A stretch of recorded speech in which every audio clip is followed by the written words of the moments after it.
ang mga kwento ng pag-ibig, kwento ng buhay at kwento ng pag-asa dito sa Barangay Love Stories. Love Stories. Marami sa atin ang nagsusumika para kumita. Pero may mga panahon na hindi talaga sapat ang kinikita natin. Ikaw, kabarangay, ano ang ginagawa mo kapag kapos ka sa pera? Dear Papa Dudut, magandang araw po sa inyo at sa lahat ng mga nakikinig sa Barangay LS. Ako nga po pala si Jules. Nagtatrabaho po ako bilang supervisor sa isang call center at palagi po akong nakikinig sa inyo tuwing break ko. Matagal ko na rin pong napapakinggan ang iba't ibang kwento tungkol sa love life dito sa Barangay LS. Kaya naman naisipan ko na baka panahon na rin para ibahagi ko ang sarili kong karanasan. Isa lang po akong simpleng lalaki, Papa Dudut, na may simpleng pangarap ang bumuo ng sarili kong pamilya. Pero kung tutuusin ay pakiramdam ko ay hindi ako kagwapuhan, kaya pakiramdam ko rin na wala talagang nagkakagusto sa akin. Pero nagbago ang lahat nang ipakilala sa akin ang kaibigan ko si Dina. Nereto niya ito sa akin at noong una ko pa lamang makita ang litrato ni Dina, napahanga na agad ako. Ang ganda niya at mukha rin siyang mabait. Kaya hindi na ako nagdalawang isip na hanapin si Dina sa Facebook. Nung unang beses ko siyang i-chat at magpakilala, sobrang kaba ang naramdaman ko. Pero nilakasan ko talaga ang loob ko dahil gusto ko siyang makilala ng mas mabuti. Sa awa ng Diyos ay nag-reply si Dina. At habang tumatagal, mas lalo kaming naging malapit sa isa't isa. Araw at gabi kaming nag-uusap pero kahit na ganoon ay hindi pa rin kami nakakapag-video call noon. Kasi medyo naiilang ako sa itsura ko. Pero dumating din sa punto na naisip kong dapat na rin kaming magkausap ng mas personal. Kaya kahit kamado ay nilakasan ko na ang loob ko. At hindi ko makakalimutan ang unang beses kami na nag-video call ni Dina.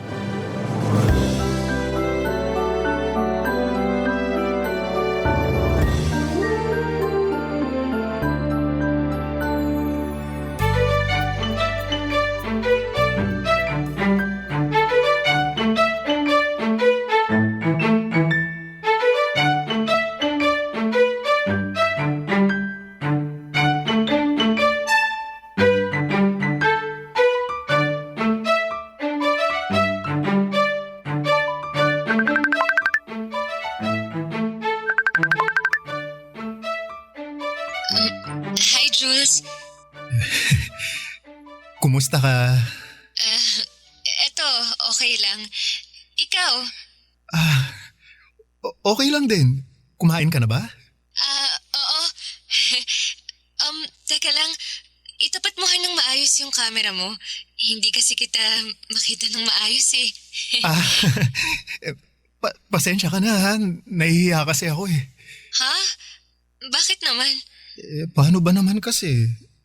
Ang ganda-ganda mo habang ako... Huwag kang magsalita ng ganyan. Sa tingin mo ba, papayag akong makipag-chat at makipag-video call kung napapangitan ako sa'yo? So ang ibig mong sabihin... Oo. Nakukyutan ako sa'yo. Naku, baka mamaya binobola mo lang ako ha? Hindi no. Kaya huwag ka nang mailang sa akin. Sige na nga, sabi mo eh. Nga pala, asan ka ngayon? Ha? Nasa apartment ako. Bakit? Ang ganda kasi ng apartment mo, mukhang hotel. Ay, thank you ah. Pa-room tour ka naman dyan oh. Sige ba? Oh, yan. Bale, ito yung CR. Teka, bathtub ba yan? Oo. Wow! Kakaibang klase ang bathtub mo ah. Kulay pink? Mahilig kasi ako sa pink.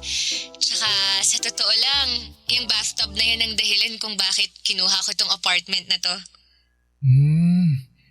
Mahal ba yung inuupahan mong apartment? Medyo.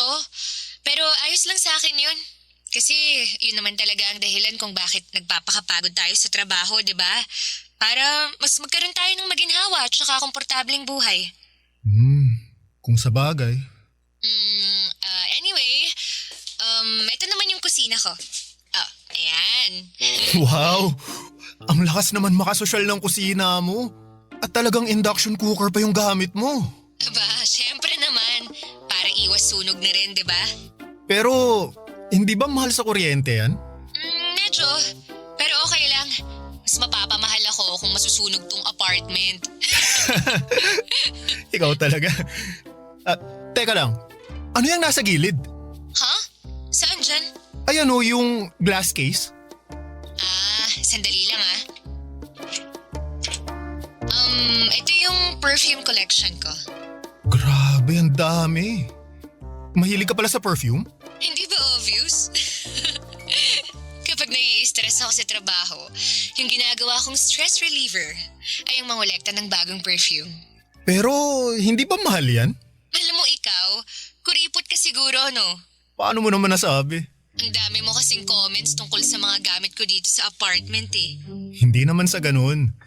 Yung sa akin lang naman, namamahalan ako sa mga gamit mo. Yun lang yun.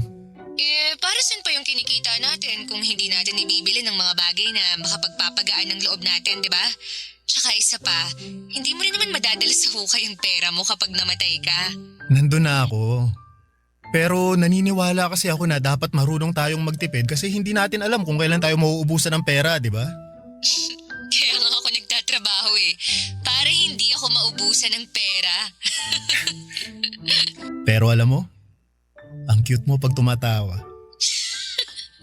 Sus, bolero. Totoo kaya? Nga pala Jules, thank you talaga sa time mo ah. Talagang na-appreciate ko. Pero kailangan ko na kasing matulog eh. Maaga pa yung pasok ko bukas. Ganun ba? Sige. Good night. Good night din. Chat na lang tayo ulit bukas ng umaga.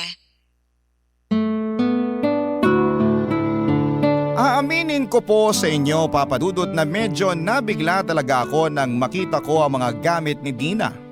Puro mamahalin at sosyal. Mga branded na bag, sapatos at accessories na halatang hindi basta-basta. Para sa akin kasi ay sayang lang sa pera ang ganong mga bagay. Naniniwala kasi ako na habang may pera tayo, mas mabuting matuto tayong magtipid, mag-ipon at unahin ang mga bagay na talagang mahalaga tulad ng pamilya, kinabukasan at pang-araw-araw na pangangailangan.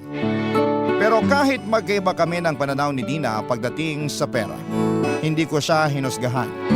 Naintindihan ko na iba-iba tayo ng kinalakhan, ng lifestyle at ng pananaw sa buhay.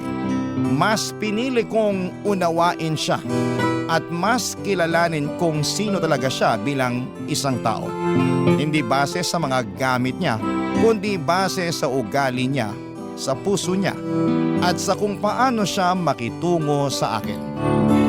Makalipas nga ang ilang buwan, ng tuloy-tuloy na pag-uusap, pagkakaibigan at pag-unawa sa isa't isa, nagkita rin kami sa wakas. Doon ko na rin sinabi sa kanya ang totoo kong nararamdaman at tinanong kung pwede ko ba siyang ligawan, at sa kabutihang palad ay pumayag si Dina at hindi nagtagal ay dumating ang araw na pinaka-aasamasam ko. Sinagot niya ako, Papa Dudut, at grabing sobrang saya ko noon. Parang lumipad ang puso ko sa tuwa. Kaya bilang isang simpleng paraan para mapasaya rin siya, naisip kong ayain siya na pumunta sa La Union kasama ko.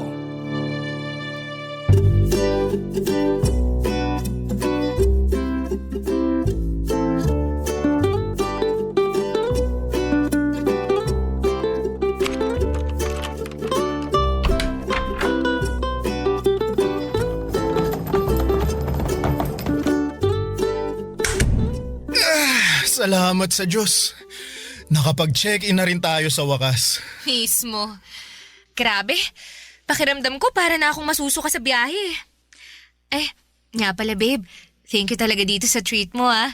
Alam mo ba na sa lahat ng naging boyfriend ko, ikaw yung pinakauna na nag-aya sa akin na pumunta dito sa La Union. Alam mo naman na kaya kong gawin ang lahat para pasayahin ka, di ba? Ang sweet talaga ng baby ko. I love you. Love you too, babe.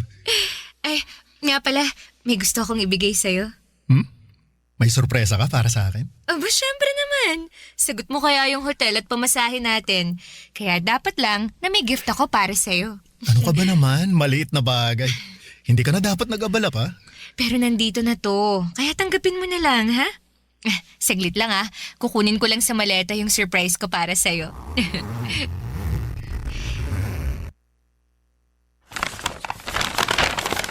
Tada! Ayan oh! Binilhan kita ng 5 t-shirt. Uy, ang dami naman yata niyan. Kailan mo binili ang mga yan? Namili na ako nung sinabi mo sa akin na pupunta tayo dito ng La Union. Para laging handa, diba? Ay, kaya naman pala ang laki ng maleta na dala mo eh. Okay lang yan. Kaya ko namang buhatin yan eh. Oh, tanggapin mo na tong mga t-shirt. Thank you dito, babe ah. Huwag kang mag-alala. Babawi ako sa'yo bukas. Ano ka ba? Kahit hindi na. Saglit nga lang.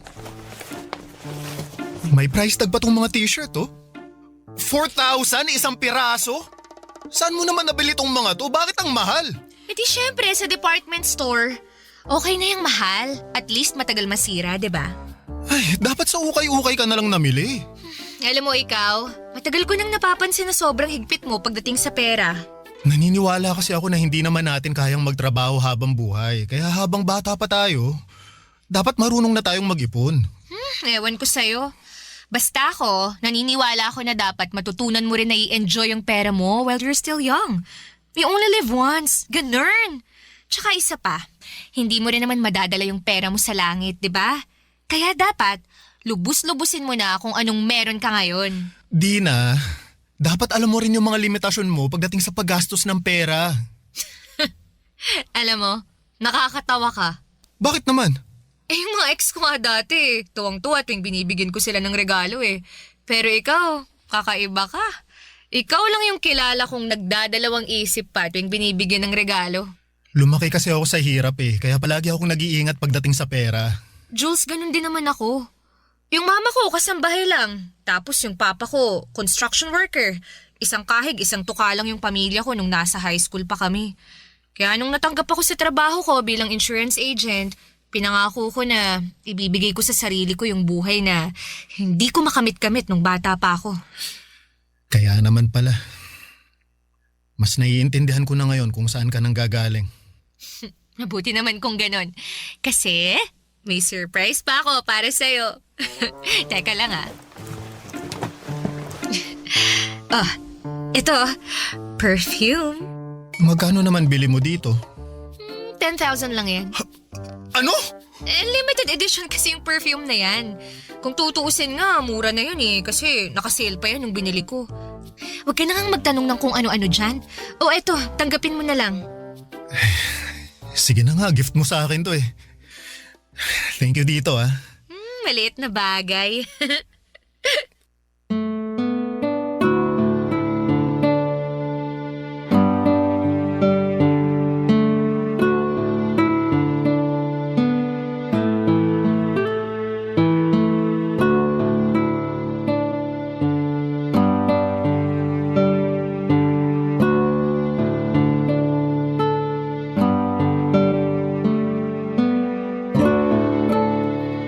Papadudot, para po talaga akong mahihimatay nang makita ko ang mga pinamili ni Dina. Kasi sa pagkakatansya ko ay hindi bababa sa 20,000 ang halaga ng lahat ng yon. Alam kong hindi biro ang presyo ng mga binili niya. Kaya hindi ko maiwasang mabigla. Pero kahit na ganoon ay pinilit kong pigilan ang sarili ko na husgahan siya. Girlfriend ko na siya ngayon at sa totoo lang ni minsan ay hindi siya nanghingi o nanghiram ng pera sa akin para lamang mabili ang mga gusto niya. Napagtanto ko na siguro'y tama lang din na i-reward niya ang sarili niya mula sa pinaghirapang sweldo niya bilang isang insurance agent. Deserve din naman niyang i-enjoy ang bunga ng sipag at tiyaga niya. At sa totoo lang, pareho rin kaming nag-enjoy ni Dina sa bakasyon naming yon sa La Union. Doon namin mas nakilala ang isa't isa.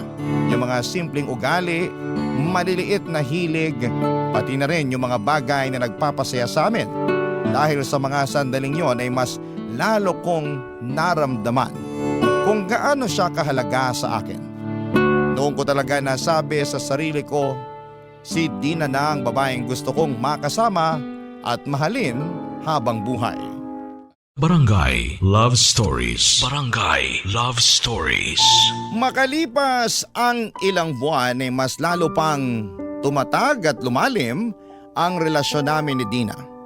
Hanggang sa dumating ang araw na tuluyan nang iniwan ni Dina ang dati niyang apartment para makipag-live-in sa akin.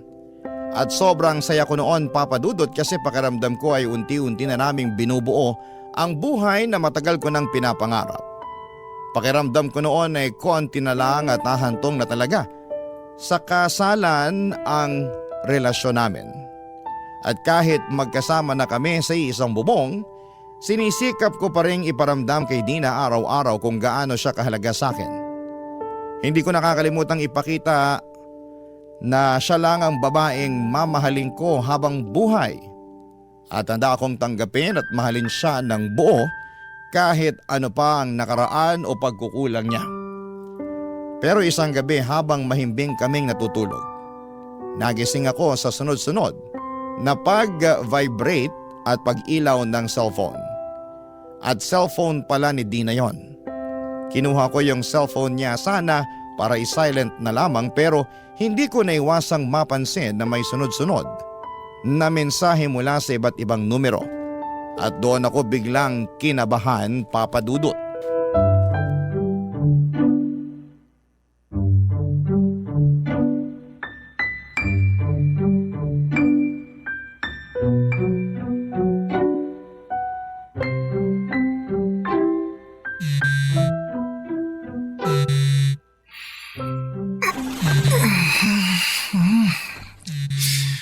Ano ba naman yan? Istorbo talaga oh. Dina, babe. Yung cellphone mo, kanina pa nagva-vibrate. Matingnan nga. Sino pa kasi to? Teka lang, wag. Akin na nga yan. Ano to? Ba't ang daming number na nagte-text sa'yo? Sino yung mga yan? Wala to. Mga katrabaho ko lang. Ha? Sigurado ka ba? Kasi parang nakita ko yung isang message, mukhang sinisingil ka yata ah. Oo. Gaya nga ng sabi ko, katrabaho ko lang yun. Eh bakit ka naman sisingilin ng katrabaho mo? May pinagkakautangan ka ba? Oo eh. Nung isang araw kasi, nasa digital wallet lahat ng pera ko. Tapos kinailangan ko ng cash. Kaya ayan, napilitan akong manghiram ng pera sa katrabaho ko. Yun lang yun. Ganun ba? Oo. Oo eh. Sino naman yung ibang numbers na nagte-text sa'yo? Sandali nga lang. Binasa mo ba lahat ng messages ko? Hindi, kaya nga ako nagtatanong, di ba? Ayoko naman talaga kasing pakialaman yung cellphone mo eh. Pero kanina pa kasi vibrate ng vibrate yan eh. Kaya, ayan. Sa susunod kasi, gisingin mo ko. Hindi yung bigla-bigla ka nalang nakikialam ng gamit ng may gamit. Sinubukan naman kitang gisingin ah. Pero pinakialaman mo pa rin yung cellphone ko. Invasion of privacy ang tawag dyan sa ginagawa mo, Jules. Kakainis ka naman eh. Babe, sorry na. Please, huwag ka nang magtampo sa akin. Hindi ko naman nabasa lahat ng messages mo eh. At saka, pangako, sa susunod, hindi ko napapakialaman yung cellphone mo, okay? Siguraduhin mo lang ah. Promise. Hindi lang talaga ako nakatiis kanina kasi ang himbing na ng tulog ko tapos nagising ako ng dahil lang dyan sa cellphone na yan. Sige na nga. Pinapatawad na kita. Basta, wag mo nang uulitin yung ginawa mo ah. Kasi yung pinakaayaw ko sa lahat, yung pinapakialaman ako. Oo na. Sorry. Bati na tayo ah. Oo na. Nga pala babe, may gusto sana akong i-open up sa'yo eh. Ano yun? Siguro bukas na lang. Alam mo ikaw, ang labo mo kausap. Para saan pa na binanggit mo yung gusto mong pag-usapan kung hindi mo naman pala ikikwento sa akin? Kasi kasasabi mo lang na ayaw mo yung pinakikialaman ka, kaya eto. Natatakot na ako na baka magalit ka na naman sa akin. Sige na, sabihin mo na. Sa tingin mo ba makakatulog pa ako pag hindi mo sinabi sa akin yung gusto mong sabihin? I'm sorry babe pero yung ayaw ko kasi sa lahat yung may utang eh. Grabe ka naman sa akin. Ba't pakiramdam ko parang hinuhusgahan mo na ako, ha? Yung katrabaho ko lang naman yung inutangan ko kasi wala akong cash nung time na yon. Eto na nga ba yung sinasabi ko eh. Eto mismo yung dahilan kung ba't ako nagdadalawang isip na sabihin pa sa'yo to eh. Pwes, dahil sinimulan mo na, walang matutulog sa atin hanggang hindi natatapos tong usapan na to. Please babe, huwag mo naman sanang masamain yung sinasabi ko sa'yo. Nakakasama ka ng loob eh. Pakinggan mo muna kasi ako. Yung sa akin lang naman, ayokong mabaon ka sa utang. Babe, alam kong marami kang luho. At tinanggap ko naman yun, di ba? Kasi nga, tulad ng sabi mo sa akin noon, pera mo naman ang ginagamit mong pambili sa mga luho mo. Kaya hinahayaan na lang kita. Pero yung utang kasi, ibang usapan na yun eh. Sandali nga lang. Ba't ka ba nagkakaganyan, ha? Ba't pa praning na praning ka na may utang ako sa katrabaho ko? Ayoko lang kasing matulad ka sa mga kasama ko sa call center. Anong ibig mong sabihin? Marami kasi akong katrabaho sa call center na mahilig mangutang. Yung iba sa kanila, bigla-bigla na lang nawawala para lang matakasan yung hiniraman nila ng pera. Babe, alam kong concern ka sa akin. Na-appreciate ko yun. Pero wala kang dapat ipag-alala. Hindi ako matutulad sa mga kasamahan mo sa call center. Siguro nga marami akong luho, pero hello, sahod ko naman yung pinambibili ko ng mga luho ko. Sige na, huwag ka nang magtampo sa akin oh. Ikaw lang naman tong iniisip ko eh. Iba pa rin kasi talaga kapag may financial stability tayo. Oh, sure, whatever. Matulog na nga lang tayo. Baka mamaya kung saan pa mapadpad tong usapan na to eh. Good night na.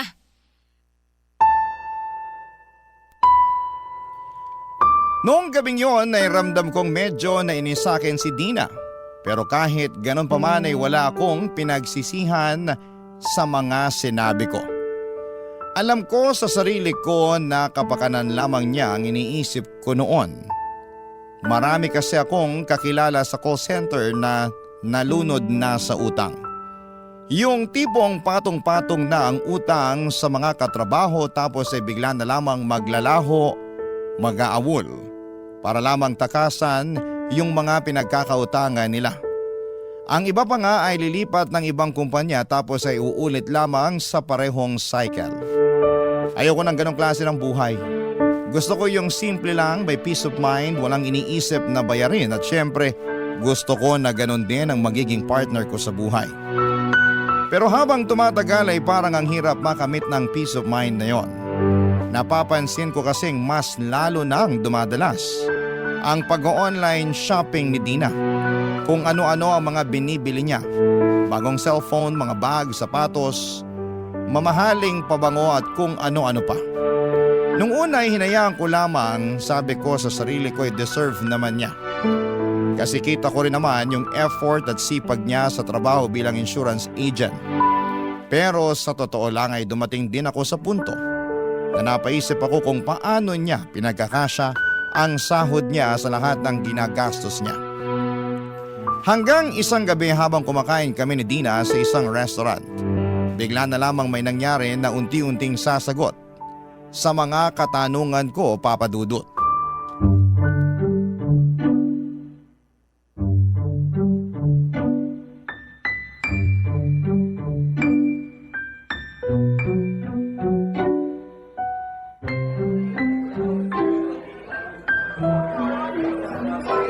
Babe, thank you dito sa treat mo ah. Maliit na bagay babe, kahit ano para sa'yo. Eh, teka lang. Parang himala yata na dinala mo ko rito sa restaurant. Eh di ba, ikaw tong palaging nagre-reklamo na sayang lang sa pera yung paglabas-labas para kumain? Kakasahod ko lang kasi at napagtanto ko na medyo matagal-tagal na rin simula nung huli tayong lumabas. Kaya eto, Confirmed.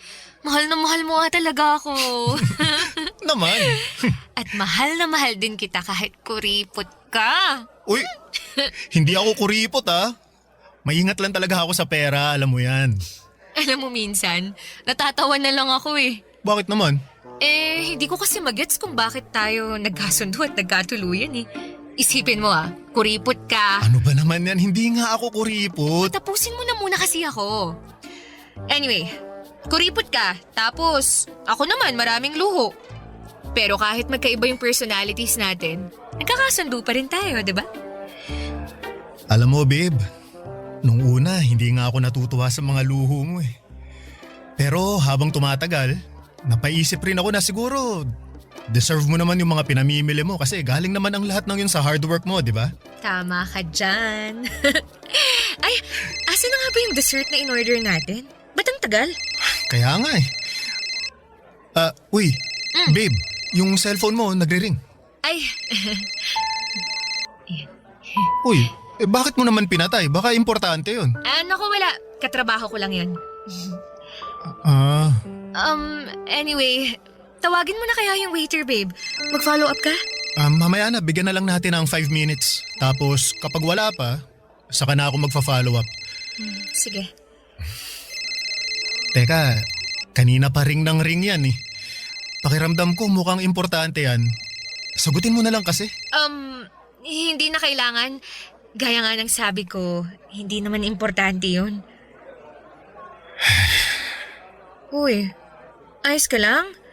Ba't mukhang Biyernes Santo yung mukha mo? Babe, ayoko sanang sabihin to eh pero pakiramdam ko kasi parang may tinatago ka sa akin. Ano? Paano mo naman nasabi yan, ha? Masisisi mo ba ako eh? Kanina pa ring nang ring ang cellphone mo pero hindi mo sinasagot. Hindi ko sinagot kasi nga nagde-date tayo. Ayokong makaistorbo yung tawag na yun sa date natin. Yun lang yun. Kalokohan. Kung talagang wala kang tinatago, sasagutin mo yung tawag na yun. Ayoko sanang gawin to eh pero pahiram nga ako ng cellphone mo. Ano? Ayoko. Kung talagang wala kang tinatago, ipapakita mo sa akin yung cellphone mo. Sumusobra ka na, Jules, ha? Pinagtututahan mo ba ako na may iba akong lalaki, ha? Buti naman at alam mo. Ipakita mo sa akin yung cellphone mo ngayon mismo dahil kung hindi, tatapusin ko na tong relasyon na to. Yung ayaw na ayaw ko sa lahat, yung pinaglilihiman ako eh. Oh, sige na nga. Oo, yan. Kahit halongkatin mo yung cellphone ko hanggang umaga, wala kang makikitang lalaki dyan. Teka lang. Ano to? Ang dami mong missed calls ah. Tapos pa iba-iba pa yung number. Sino ba tong mga to ha? Tsaka bakit hindi mo man lang sinasave sa contacts mo tong mga number? Saka na lang natin pag-usapan to, please. Hindi. Magpaliwanag ka ngayon din. Hindi ako matatahimik hanggat hindi mo ipinapaliwanag sa akin kung bakit ang dami mong missed calls galing sa iba't ibang number. Okay. Tingnan mo na lang yung mga messages. Para malaman mong sagot dyan sa tanong mo. Sige.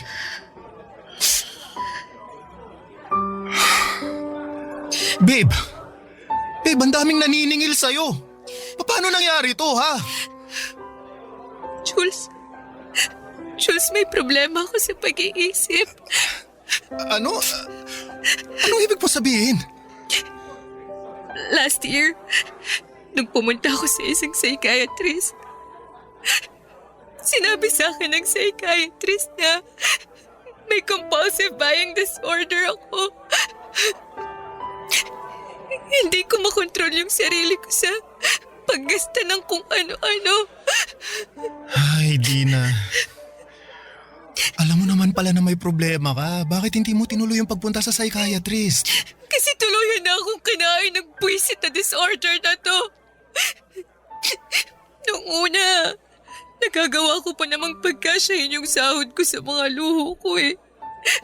Hanggang sa dumating yung araw na hindi na kinaya ng sahod ko yung mga pinamimili ko. Kaya napilitan akong mangutang sa mga online lending apps para may pagtustos ako. Dapat nung umpisa pa lang sinabi mo na sa akin to para natulungan kita. Tulungan? Ipaulit-ulit mo ang pinapaalala sa akin na ayaw mo sa mga taong nangungutang eh. Di bali na. Nandyan na yan. Huwag kang mag-alala. Haharapin natin to ng magkasama, ha? Hindi kita pababayaan. Hindi kita pababayaan.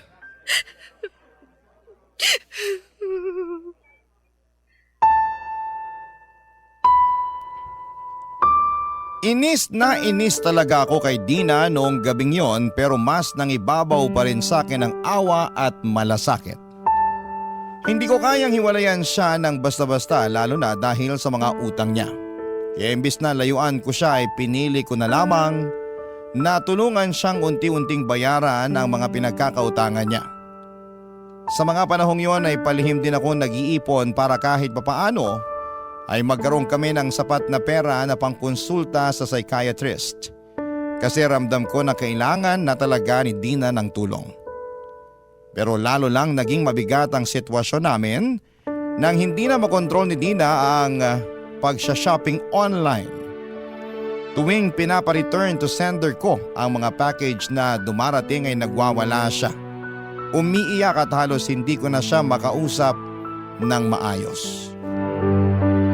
Sa totoo lang ay sobrang stress na rin ako ng mga panahon na yon kasi kapag tinutulungan ko si Dina na bayaran ang mga utang niya ay halos wala nang natitira sa sahod ko. Ang mas masakit pa ay parang wala siyang pakialam sa mga tawag mula sa mga pinagkakautangan niya. Parang sanay na siya o wala na lang talaga siyang ganang harapin yon. Pero kahit na ganoon ay pinanghawakan ko pa rin ang pangako ko sa sarili ko, Papa Dudut, na hindi ko susukuan ang relasyon namin. Kasi ang pera kaya mong kitain ulit yan. Pero ang tunay na pagmamahal, bihira lang. Barangay Love Stories. Habang lumilipas sa mga araw ay nagsimula na lamang akong mag-research sa internet kung paano harapin at unawain ang isang taong may compulsive buying disorder. Doon ko natutunan na napakahalaga pala ng mga salitang ginagamit mo kapag kinakausap mo sila. Kailangan mong maging maingat at maunawain. Halimbawa, imbes na sabihin bakit ka ba laging bumibili ng kung ano-ano, mas maganda siguro kung sabihin mo na napapansin ko na madalas kang nag-online shopping. Gusto kong maintindihan kung ano ang nararamdaman mo kapag bumibili ka. Talagang sineryoso ko ang pag-research kasi gusto ko talagang maging mabuting boyfriend kay Dina. Kahit ako na muna ang unti-unting magbayad sa mga utang niya, basta sa dulo ay sana'y gumaling na siya. Kahit mahirap para sa akin, kahit halos ako na lamang ang nagdadala ng bigat, masaya na rin ako, Papa Dudut, basta makabangon lamang siya sa disorder niya. Pero hindi ko inaasahan na mas lalo pa palang lalala ang sitwasyon namin. Isang araw ay may nakita akong post sa Facebook at parang bigla akong tinamaan sa dibdib noong nakita ko ang post na yon, Papa Dudut.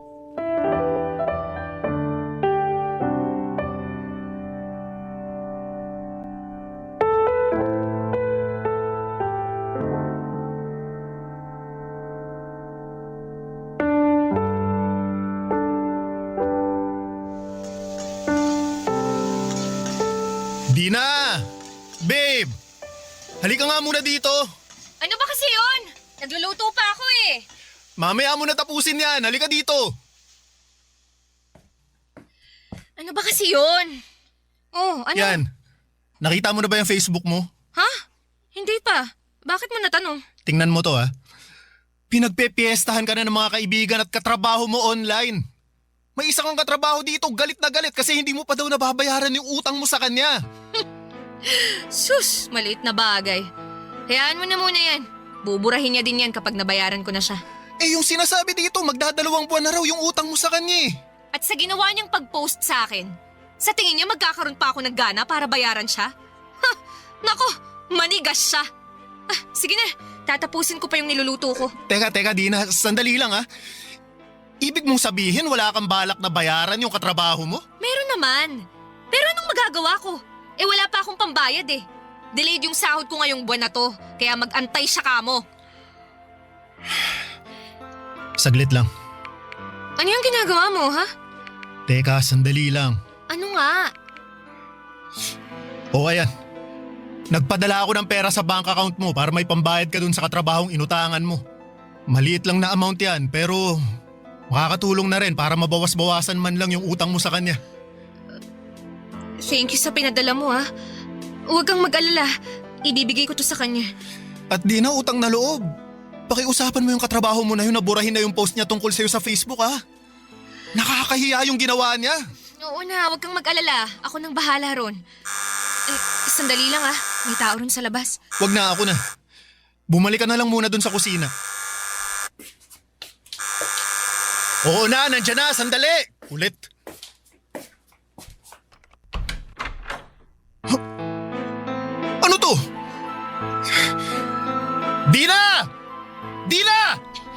Ano ba? Bakit? Anong problema? Tingnan mo to. Oh, May nagpadala ng bulaklak na para sa patay. Diyos ko! Teka lang!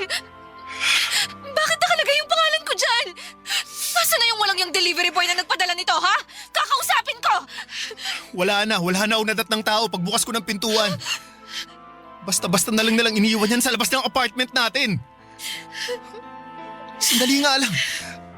Posible bang isa sa mga pinagkautangan mo yung nagpadala nito, ha? Siguro, ewan ko, hindi ko alam. Naguguluhan ako. Teka nga lang, anak na.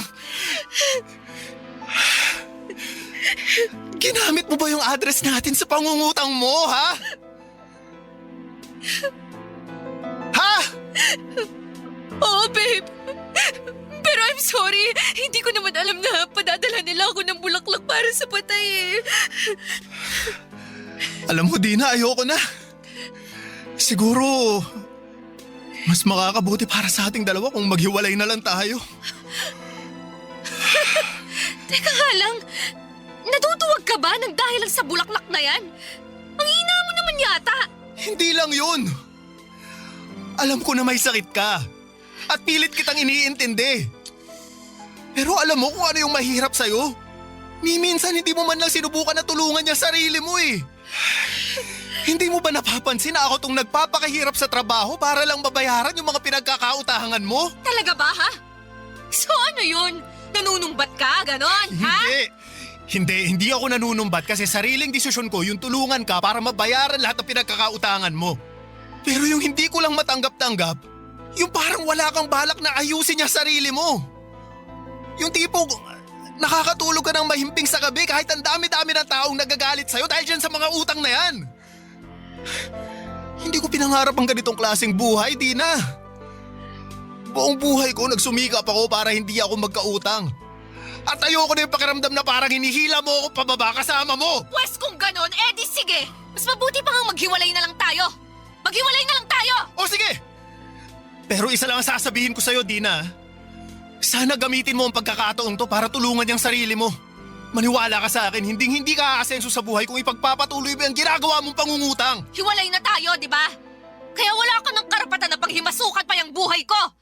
Labas ka na sa mga ayaw at gusto kong gawin. Kukunin ko na yung mga gamit ko. At makikitira na muna ako sa mga kaibigan ko. Goodbye, kuripot!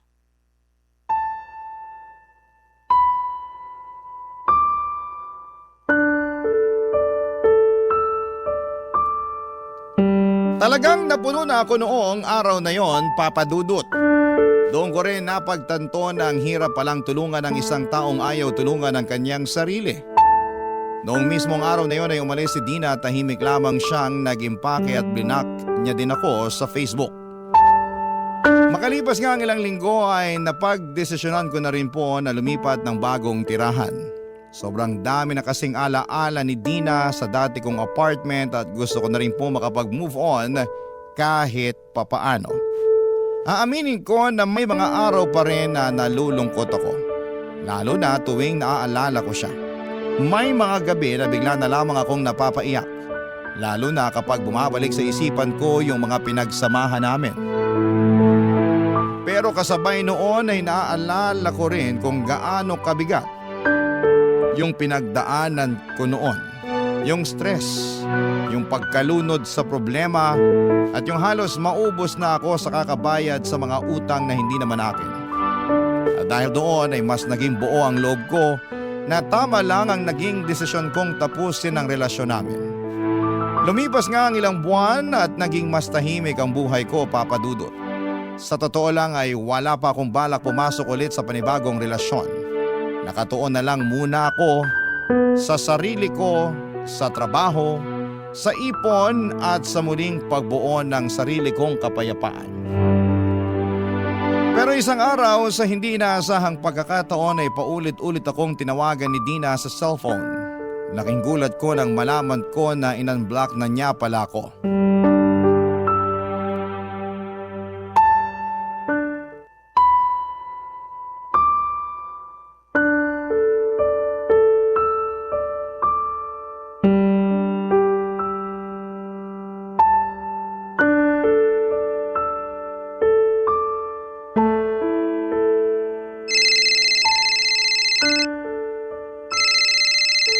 May tumatawag. Sino to? Si Dina. Hello, Dina. Hello, Jules. Kumusta ka na? Ayos lang ako. Ikaw, kumusta ka? Sa awa ng Diyos, ayos lang din naman. Jules, I'm sorry kung blinak kita noon. Siguro, masyado lang akong naging emosyonal nung mga panahon na yun. Pero okay na ako ngayon. Ha? Anong ibig mong sabihin? Handa na akong makipagbalikan sa'yo. Dina, aaminin ko na mahal pa rin kita pero talagang ayaw ko na eh. Jules naman, maawa ka sa akin, please. Kailangan ko talaga ng tulong mo. Pinalayas ako ng kaibigan ko sa apartment niya kasi may nagpuntang lalaki dun na sinisingil ako sa utang ko. Wala na akong matutuluyan at gulong-gulo na yung isip ko. Kaya parang awa mo na, tulungan mo na ako. So ang ibig sabihin, tinawagan mo lang ako para hinga ng tulong? I'm sorry. Hindi sa ganun yun, pero... Tapatin na kita. Ayoko nang madamay sa mga problema mo. Tahimik na ang buhay ko ngayon at sa tingin ko, mas makakabuti kung ibablock mo na lang ako ulit. Ang kapal ng mukha mo para sabihin na mahal mo pa rin ako. Tapos yun pala, walang yain mo lang ako ng ganito, ha? Oo, mahal pa rin kita. Pero ayoko na maging parte ng buhay mo. Sakal na sakal ako ng mga panahong nagsasama pa tayo, Dina. Alam ng Diyos na binigay ko sa iyo ang lahat. At ginawa ko din ang lahat para panatilihing maayos yung relasyon natin. Pero habang tumatagal, mas lalo kong napapansin na parang hindi mo naman binibigyan ng halaga yung mga pagsasakripisyo ko para sa'yo noon eh. Saan doon? Yung pagbabayad mo sa mga utang ko? Hindi naman kita pinilit noon na bayaran yung mga utang ko, ah. Ikaw tong praning at atat na bayaran yung mga utang ko kahit wala namang pumipilit sa'yo na gawin mo yon. Tapos ngayon, kung makapagsalita ka dyan, parang kasalanan ko pa na kusa mong binayaran yung iba kong utang. Kusa akong binayaran yung mga pinagkakautangan mo kasi gusto ko na maging financially stable tayo. Pero alam mo kung ano yung mahirap sa'yo, ha? Komportable ka sa buhay na maraming pinagkakautangan. Parang wala lang sa'yo yung tipong habang tumatagal, mas lalong humahaba yung listahan ng mga pinagkakautangan mo. Parang ayos lang sa'yo na hindi ka makapagbayad. At para sabihin ko lang sa'yo, ni minsan, hindi ko pinangarap na magkaroon ng girlfriend na manggagancho. Ang sakit mo namang magsalita, Jules. I'm sorry, pero kasi hindi ko na alam kung paano pa sasabihin sa'yo yung nararamdaman ko eh. Jules, please naman, oh. Tanggapin mo na lang ako ulit sa buhay mo. Pangako, susubukan kong magbago para sa'yo. Kung ganon, mas lalo mo lang akong binibigyan ng rason para layuan ka. Ano? Ako na nga itong nagpapakumbaba. Tapos ngayon ako pa nung pagsasalitaan mo ng ganyan.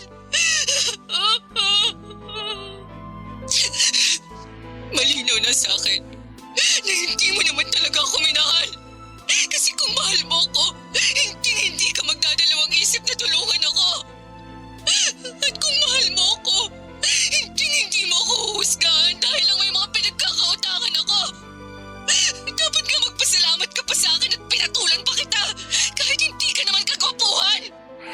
Kung ganun, pasensya na. Pero hindi talaga akong lalaking para sa'yo.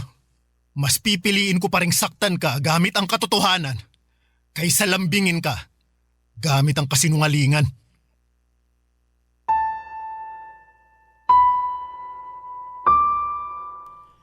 Siguro po ay marami sa mga kabarangay ninyo ang huhusga sa akin dahil sa ginawa kong pangiiwan kay Dina.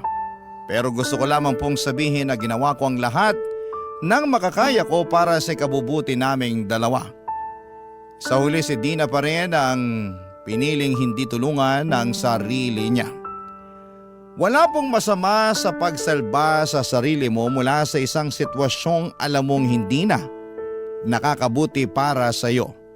Lalo na kung naibigay mo na ang lahat pero ang taong kasama mo ay ayaw pa ring magbago. Sa ngayon po, Papa Dudut, ay tahimik na ang buhay ko. Wala na rin akong balita kay Dina mula nang huli kaming mag-usap sa cellphone. Pero may isang mahalagang aral akong natutunan sa lahat ng mga nangyari. Dapat maging matalino tayo sa pagdedesisyon, lalo na pagdating sa pera. Lalo na kung may karelasyon ka na. Dahil ang mga desisyon natin ay hindi lang tayo ang maapektuhan kundi pati na ang mga taong mahal natin. Maraming salamat po sa pagbibigay sa akin ng pagkakataong may bahagi ang kwento ko. Isang love story na hindi man naging perpekto ang ending ay totoo at mula naman sa puso. Umaasa pa rin po ako, Papa Dudut, na mapili po ninyo ang sulat kong ito at para kay Dina, kung sakali man na mabasa mo man ito ay sana'y magbago ka na. Ang iyong forever kapuso at ka-barangay, Jules. Kwentuhan naman tayo dito sa comment section.